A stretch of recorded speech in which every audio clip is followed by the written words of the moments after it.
One of them is, I hear it all the time. I hear we have Visible or we have our multi-touch attribution tool. Why do I need to set up, this funnel tracking stuff? Like, can't I look at my conversion rates using Visible? Can I see my velocity using my multi-touch attribution? And it is. I feel like it's such a technical, difficult question to answer because there's a lot. It's like all around the nuances of the data and the data structure. And so, Alison, like, help me explain this. Like, help me explain, like, why can't you use like visible touch point data to show funnel conversion rates? Let's start there. Yeah, I mean, you really need the date stamping for one, just like when a particular lead or contact reached each stage of that journey to be able to track those velocity and conversion rates.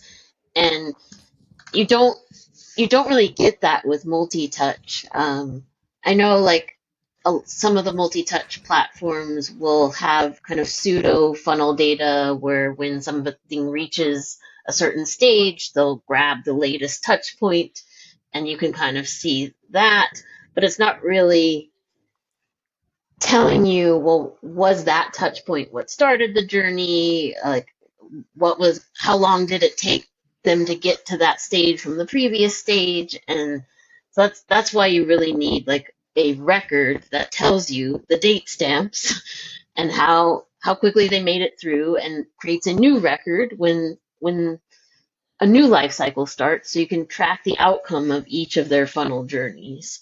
And multi-touch just doesn't, the data architecture isn't there for that. Yeah, I try and explain it in a similar way. It's like you're trying to, so with the funnel side, when you're trying to look at the journey through the funnel, you want that journey, that each individual journey through the funnel, so someone can become sales ready, working, meeting, but pipeline, etc. You want that on one record in one table, right? Like, you want to be able to look at one record in the database and go, this is when they got to this stage, this is when they got to this stage, then we got to this stage. As opposed to Visible, for each stage, they well, it kind of works the other way around, actually. Each touch point is going to be there. There's going to try and relate that touch point to a stage and associate the touch point with when they meet the stage, get the most recent touch points, actually. So when you look at that person's journey, it's going to have all the records, which is the benefit of Visible, right? Because it's looking at the full buyer's journey and all the touch points. That's the whole point. But then it's, how do you report on that, right? Like, when you then say you've got 5 funnels, you want to be able to say, okay, how many of these hit that stage? I've got 5 records, so I count 5. And then if 3 of them have got to meeting book stage, I want to be able to say 3 of them have the date stamp for meeting book. But say of each of those 5 journeys across maybe 5 leads, say there's like 100 touch points. Trying to get that data into a reportable format.